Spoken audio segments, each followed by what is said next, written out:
How Right. old were you?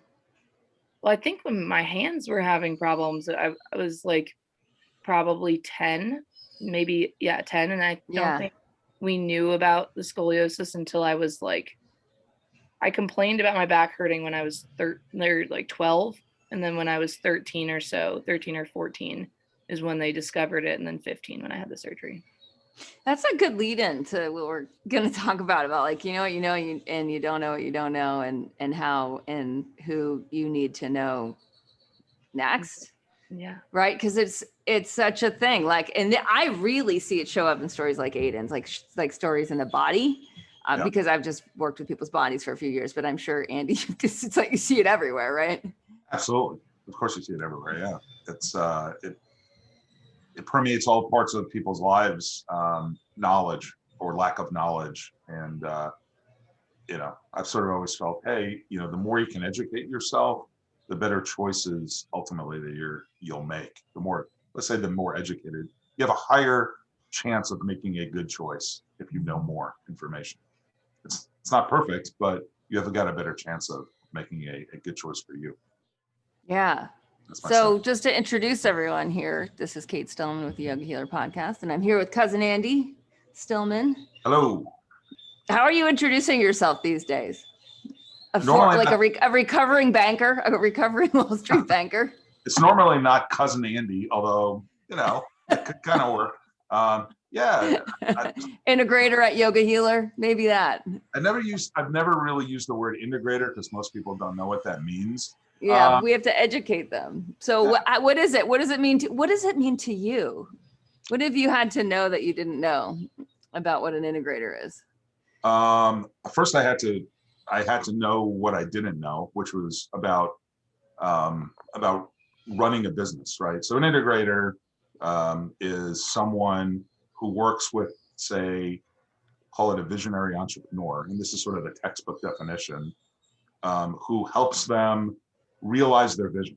I mean, that's probably the best way I think about it. And by doing that, I mean helping to run the organization and put structure so that the person who's the visionary can keep moving forward with the visions and not get caught up in execution and not get caught up in too much anyway in like the administration and managing of a company or any organization really. So that's kind of what the role is.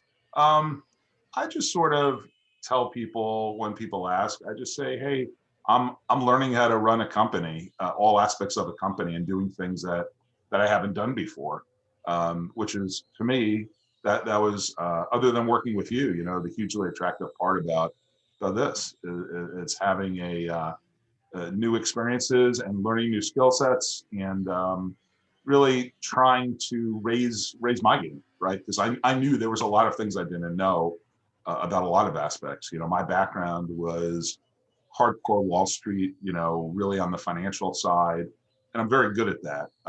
But there's other, marketing and sales, and I know what they are, and I knew what they were, but I certainly hadn't spent my career doing those things. So, all of that, right? Customer service, all of those things that all of a sudden, I'm really involved with, and it's a lot of fun. I find that my general skill sets are pretty adaptable, and I'm able to sort of learn things fairly quickly. But there's nothing like experience, and that's what I'm doing. So I think we're having a good time working together.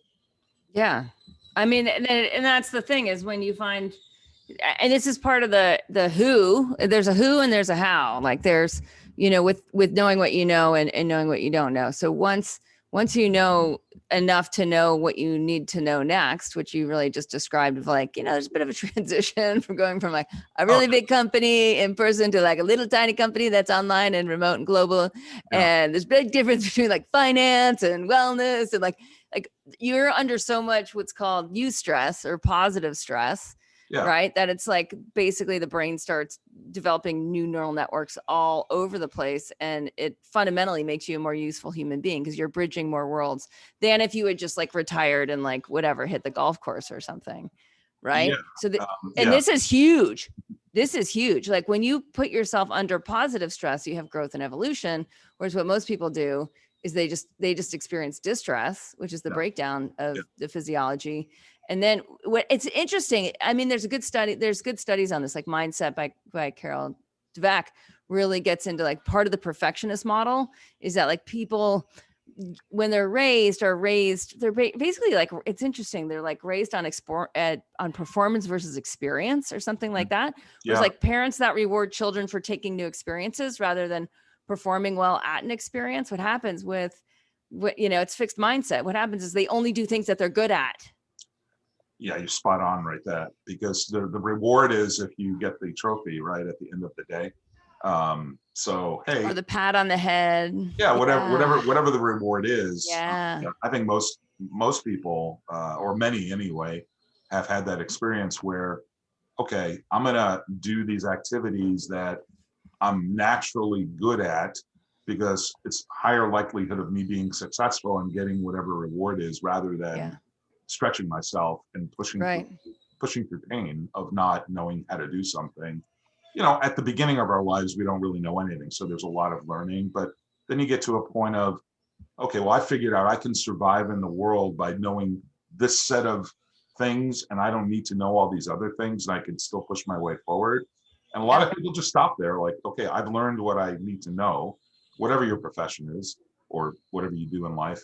And then they kind of stop because they don't see the point of investing more time and energy in new things. And for me, you're right.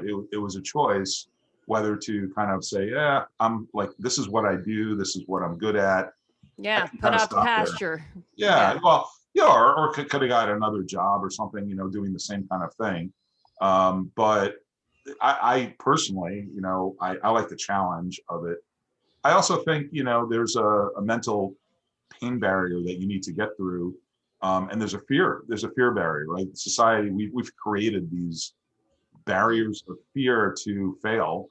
And I've learned, and over the sort of the latter part of my life, recent life anyway, that, and people say it all the time about failure, but you hear it, but you don't necessarily believe it. But now I really do believe that failure is necessary to progress. You cannot go through life and not fail or struggle and have. Yeah, I like the first, fail first attempts in learning. Like that's how it works. How it works. Now, how fast you can learn from your experience and implement and hold yourself accountable to however you just failed. Yeah. Right. Then that connects the dot, and that's what moves stuff forward fast. And so it's that ability to, to take a risk. That's a positive stressor, but you have to be grounded and adaptable to do it well. And most people right now are way too toxic. Yeah, I think that's right. And they're the fear, there's just a fear, and society in general. I think there's just a lot of like, hey, I don't know where we're going. I don't know what we're doing. Yeah. So I'm just. But that's downstream. That stuff's all downstream. Yeah. All that fear is downstream, right? I mean, if it's a symptom of chronic inflammation. So then what happens before chronic inflammation if we just keep going upstream, right? Like let's swim upstream, right? So downstream, all sorts of shit breaks. Right. Including the emotional body. And you're when you're talking about fear and fear of risk and fear of growth and fear of learning something new or meeting someone new. Yeah. And that's where, with the peak performance stuff that we're moving into, going into velocity of relationship, because when there's no resistance there, stuff happens. The right stuff happens fast, and we're open to it, and we're able to move forward with it. But that openness shuts down with toxicity. It has to, because the body's under stress. The body is under attack. So it's like certain gateways. No, those close. The subtle body closes. It does, and I think you're right. Like the positive, looking at like what I'm sort of transitioning into from, big giant companies into this. For me, it's positive stressors, right? It's pushing me forward. Yeah. Tons of positive stressors. I mean, we're hitting you at every angle possible. Yeah, exactly. Health, health-wise and all those things, and trying to, feel better, doing different kinds of work and interesting things. So all of that are positive stressors. But it takes a little while to kind of even push through their barriers, even if they're positive stressors, the barriers of, oh, I don't know if I want to do that because I'm really comfortable doing what I've been doing. And kind of pushing through that and saying, yeah, so what? Like, what's the worst thing that can happen? To me, that's, I always Yeah, say, you got to walk through it, right? just go through it. It's smart. Just see where it ends. Like go through the trajectories of each, right? Why not? What do you have to lose, right? That's the thing. I don't think people ask themselves that question enough. Well, that requires long-term. That's what, in that Metrics to Human Consciousness book I keep talking about. Long-term horizons. That's vision. And Yeah. yoga, you guys, for the yoga people, that's tapas. Like it's like that whole, right? Fervent desire to evolve. Well, you have to be able to see a vision to know you want to get there. So this is big, because I've got to mention, like, a lot of this stuff I learned. I mean, I learned it on the mat for sure, but then I really learned it when I was trying to grow Yoga Healer over $1 million.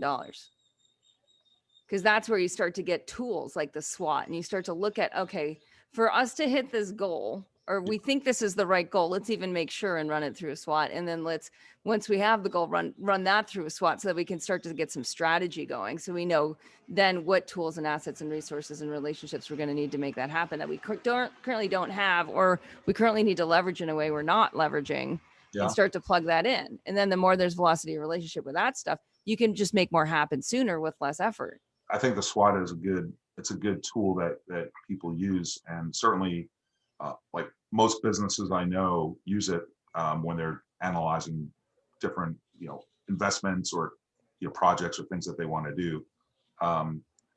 But going back even a step, it's, well, what do we want to do? Before you talk about the strengths and weaknesses and opportunities and threats, it's what you said before. It's like start, think a little more long term, right? Get yourself out of yourself a little bit and try to think yourself out of yourself. Most people are, I mean, I won't say most people, but a lot of people operate, kind of day to day, Yeah. In the whirlwind, constantly in the whirlwind. I just want to get to the next day. There's so much information flowing around me. There's so many distractions. That's why psychedelics are so life-changing. No, it's true. Because it just propels you out. And as you get more into the interconnected field, because that's what happens when you raise your consciousness level or step back into long-term time horizons, right? You're in a different state of consciousness than when you're in the whirlwind. I mean, most people in the whirlwind right now are totally controlled by their cravings, in large part thanks to like a really bizarre global food industry and pharmaceutical industry. So I do agree with that. Those little factors. Yeah. People don't make the connections necessarily between the physical body and your mental state and all of these things. I think they intuitively kind of know it, but I think it's trained out of us. That's my estimation. It's not across all cultures, because in some cultures you train it into the human being, in other cultures you train it out of the human being. For some reason, modern Western culture is still choosing to train it out. We drug our children. I mean, really, come on. For what? For being kids. It's crazy. Yeah, there's truth to that for sure. And I think, once people can start to make that connectivity between the longer term view and who are they really and where they really headed and what do they really want, and start asking themselves, more fundamental questions, which, like I said, a lot of people don't either allow themselves the time or the energy to go there for whatever reason, because that's hard. It hasn't been habituated. They haven't been raised in it. Like I had to go to business culture and yoga culture. I had to go outside. I had to pay for this education. I had to buy it. Yeah. And it's like people come to Yoga Healer because they need to buy some education. They need to wise up. Yeah. They have to invest. They have to put their money where their mouth is. They have to have a dog in the race, skin in the game. They've got to, right? They got to do it. Get a chicken in the fight. Yeah. I mean, why, if there's somebody who has what you want or knows, really, I'm thinking of knowledge, like knows what you want to know, and now you want to know it, well, it's worth it, right? Hey, go do it, pay for it, whatever it is, but take your own time and accumulate that knowledge, because it's going to be helpful for you down the road, probably sooner than you think. And that to me is what, at the core essence of what we do, right? As a company. So to help people find where they're aiming, right? I go with desire every time. Like, what do you want next? Because desire, especially your long-term desires, like the further you can see down the runway, like the more track we kind of am circling around to that. Like even I'm thinking back to like the beginning of Aiden and we were chatting in the beginning about how we met, and Andy was asking who are you and how do you know Cate? And she talked about her scoliosis, right? Like if Aiden came out of the womb, and I won't go pre-womb on this. I could, but I won't. Okay. If Aiden came out of the womb and there was a holistic healer there who understood subtle and physical medicine, like understood on the physical plane and the subtle plane, how to move the body, they probably could have started aligning her spine immediately when it's the most plastic into alignment. Right. And so what happens later is it becomes part of her path and her healing journey when it's diagnosed at age 13. There's subtler ways to diagnose this stuff. Yeah. Right. And this to me is like standing back and saying, well, what are we trying to like? What do we want? What do we want to do here? We might not know how to get there, but we don't have to worry about how to get there until we know where we want to go. And this to me is like, and you highlighted it. It's like, and this, I find it, with Master of You. That's why when I rebuilt the course, you remember last September when I was being a crazy person and rebuilding that course? Yeah. It was like, they need a month. Like, just a month on like, where am I going? like get out of the weeds enough to see. That's it. And you really, it's not easy. And that you need to be very disciplined about saying like, my goal is to figure out where I want to be. Cause I don't know. It's like, I don't know what I don't know. So I think I know some things, but let me spend some time using my experience and my brain and talking to people. And what I think right now is probably not the reality of what's going to be. Yeah, right. I'll only get more technicolor, even if it is on the right track too. Yeah. So I think that's right. And as we continue to develop like our that's the other thing. It's wait, can I just insert this? And a sin, like the literal translation of a sin is to miss the mark. So if you don't even know what the target is, like what's your chance of hitting it? Yeah, well, exactly. Zero, zero. And also, I think it's important to know that the mark can move. It's okay. People feel, I think people feel the mark, it's not can move, it is moving. I mean, that's evolution. It's the evolutionary impulse. So that's where it moves into pulsation. And so when people pick up, that's where velocity comes in. Is like when that's a steady state, because you're not losing long term, like the long-term vision is funneling into the present moment. Yeah. Right. And it's just moving like right through you. And you end up like pulling culture forward when you do this. Like other people are like, wow, it's easier. I'm going to catch their drift, Why not take the ride? And that's where leverage comes in with once you know where you're going, then the question is like, who and how, right? Like, right. Who do you need? Who do you need? And because they might, but the who to me comes before the how, because people are smarter than tools and skills and resources and assets and all that. So the who will say like, this is what you'll be like, this is what I think I need. And they'll be like, well, yeah, kind of, and then all of a sudden you're drafting. Isn't that the term in bicycling? Drafting, and I think auto racing, bicycling, things like that, where someone is in front of you, birds fly in a formation, and the head bird always has it the worst. They got to create the, chooses the direction, but there's a cost. That's always true, right? Paid. That's true. There's a price that's to be true paid. in most things. So I think that's right. And knowing that you are going to evolve and whatever you think now, even if you have like your vision of where you want to go, it will change because you'll learn more, you'll know more, you'll interact with different people who know different things than you, and like your ego will get squashed. There's that. Your ego will get squashed, and that's a given. That's not an option. It's not personal, so don't take it personally. No, but the dysfunctional parts of the self will get squashed. Yeah, go ahead. It's the best thing that can happen. It's the best thing. It's the best thing because all of a sudden you become part of something bigger than yourself, and you see the world in a different lens. At least that's been my experience. And that's exactly right. Exactly right. Hey, podcast listeners. Have you been feeling tired, overwhelmed, anxious, or like your body and mind just feel stuck? Well, twice per year, we gather as a community for a 3-week yogi detox, a perfect chance for you to reset your system and clear out the seasonal buildup of physical, mental, and emotional toxins. We trade recipes and tips, and we keep each other accountable. We all know that detoxing with friends is way easier than going it alone. So check out yogidetox.com for your next chance to clear out old patterns and awaken your inner wisdom. We can't wait to see you there. At the end of the day, I think as people develop and change and their egos get squashed and they become a little more, and that's where I think our worlds sort of come together. You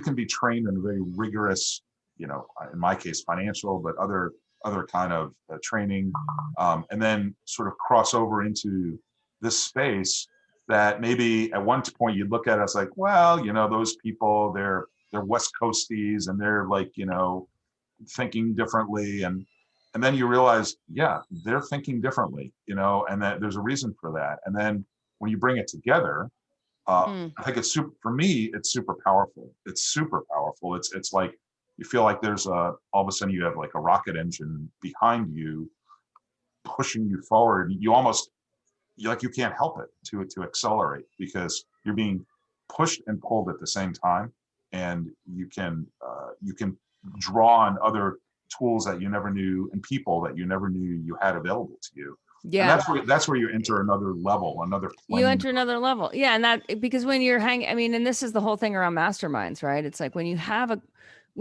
the right people in the room, and everyone's been choosing eustress for a while. Everyone's been choosing positive stressors for a while, and everyone's been cleaning up their act and like deleting negative stressors more and more and more. There's just a lot of energy and intelligence that's freed up. So there's a lot more hyperconnectivity, and so you can make more happen sooner. Everyone's open to learning too, because by then the ego's been squashed enough that like you're not looking for unnecessary hierarchies. You're not creating drama, I think is a nice way of saying it. If you could find yourself with those people, right, and integrate yourself, that's the sweet spot, right? All of a sudden, you're all kind of aligned in the same way, and then the whole is way more powerful than each of the parts, right? And that's always true.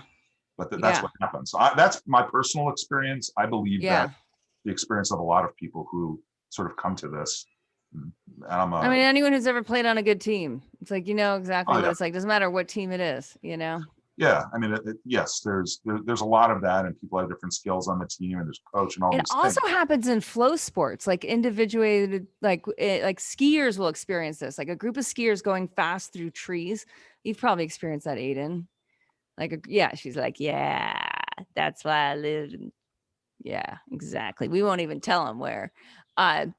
So you have this experience where you're in the whole, right? So you're less separated, you're more interconnected, and you're getting the experience of unity consciousness, which is like we're all one, which is just it's in the higher plane of consciousness, right? And it has a good feeling to it. And then the whole emotional body, instead of being bathed in fear, is bathed in euphoria, essentially. You didn't know it existed, and it also comes, for me, and I think a lot of people, with a level of openness and transparency. Yeah. Because the ego's fried at that point to a huge degree. So you're willing to just say, yeah, whatever. I'll just go there, and it's fun. All of a sudden, there is no sense of I'm embarrassed or I don't want to talk about it. It's like, yeah, we're going to learn, right? I'm going to learn. You're going to learn. And we're all going to talk about these things together and learn from each other. And it becomes super powerful. That most people, they don't do that. They don't get to experience it because they live in their own, I'll call it their silo.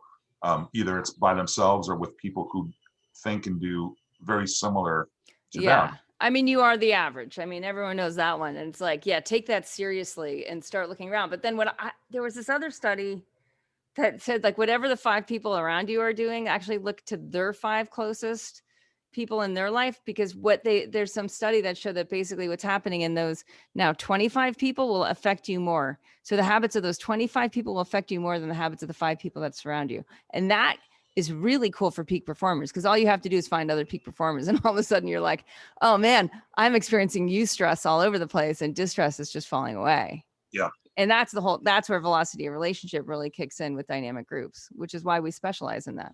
Yeah. I mean, I think the more everyone understands, like everything we do, it's like all for a reason. And it's just the experience of that kind of connectivity when there's no resistance to change with each other. It's so wonderful. It's really higher level culture. And then it filters down through the family. And I think that's a what bunch just, of aha moments, there's a bunch of aha moments that people experience that most people haven't either never, or it's been a long time. And like, yeah. oh, I see how that works now, or it's coming together, and you start to experience gains in various aspects of your life. Like, oh, okay, that thing that person said a couple of weeks ago or 6 months ago that I heard, I kind of understood, but I didn't pay that much attention to. All of a Yeah. sudden, it circles around like, oh, I get this now, and Yeah. that's super helpful.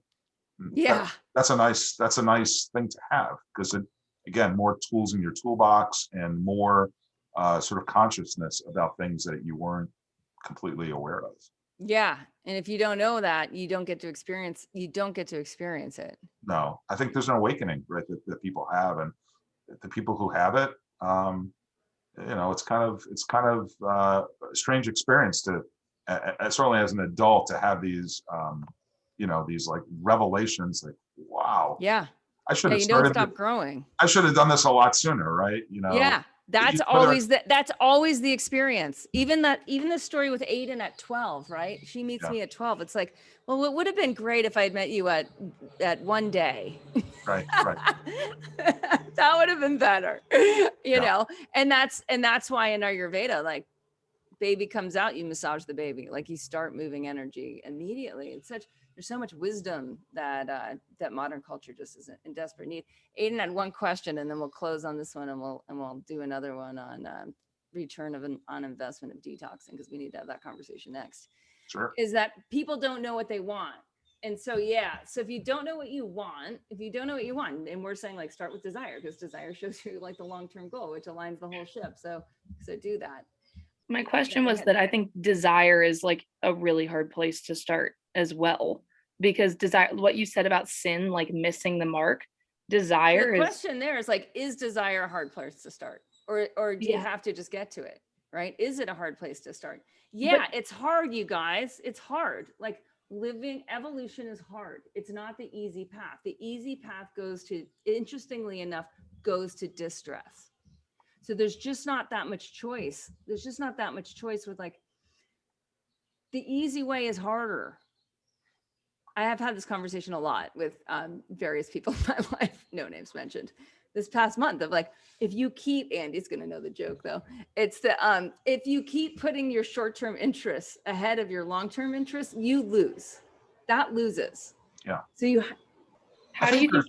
there's a recognition, right? And so, sort of turning to what Aiden was talking about, first you have to recognize something isn't aligned, right? Like, you know it however you know it, right?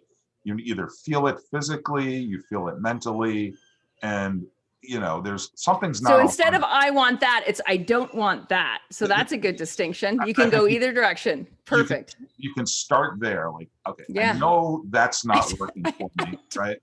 Okay. So now you've eliminated a bunch of things, and say, well, what is it I do want, right? I desire change, and I'm curious about what are the things that I can do to, improve myself in various ways. And then you start to explore. And I think that's the beginning of the journey for most people. It's the recognition that, hey, nobody's going to. Do you have some examples of that, Andy? What examples come to your mind when you talk about that? Well, like, what are the big obvious ones in your career? Like, for example, say you're just commuting every day and hating it because it's just sucking the life out of you, or you're in a job where you feel like, I'm not using my brain, or Aiden has no idea what you're talking about. Yeah. None. So those kinds of things, but I think that that may be my experience, but plenty of people have that, and then there's other engaged growth. Yeah. Or I'm sorry, I was just going to say you feel like your body's out of whack for whatever reason. I used to be an athlete, or used to be in decent condition, and now you're not, and that's not working for you, because you don't have to be like that, right? So that you recognize these things, and like, I need to change. Yeah. It's I need to change. That's a good one. That's how it's going to come up. I need to change. This needs to change. I want to change Or it. if this keeps going, it gets worse. That's another way that's a very obvious indicator.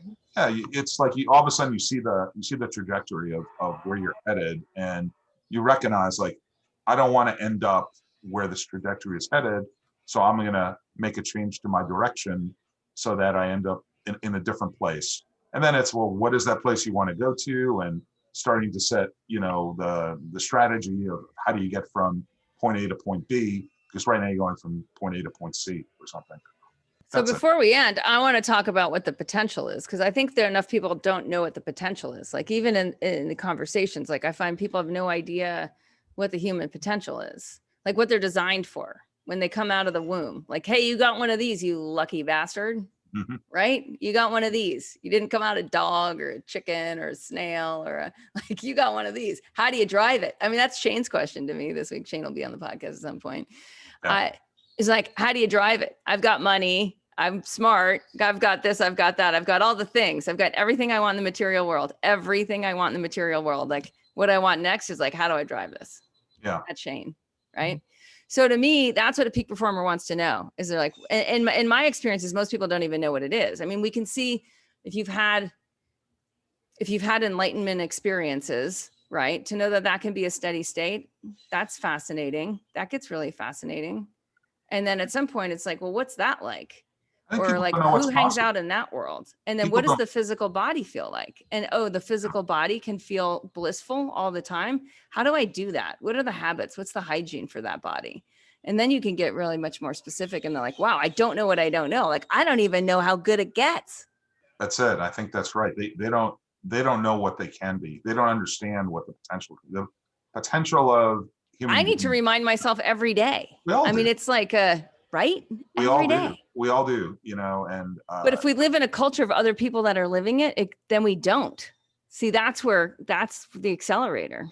And that's why you need to surround yourself with people who are constantly asking those kinds of questions of themselves. Yeah. And that's why on the chat yesterday on Body Thrive, they're like, when's the next event? So there's 70 people on Body Thrive yesterday. And they're like, where are we meeting? I'm like, I don't care. Like Mexico, New York, Lisbon, and Australia. That's the power. It's the power of all the people coming together with those desire to kind of raise themselves to their potential. Most people they just don't understand like that there's way more potential in them than they realize. And I don't care what you do for a living. I don't care, where you are in life. And there's potential in death. Like you can have an amazing exit too. Like it doesn't end. It doesn't, and people think, well, yeah, until no, stop. Like go out with it.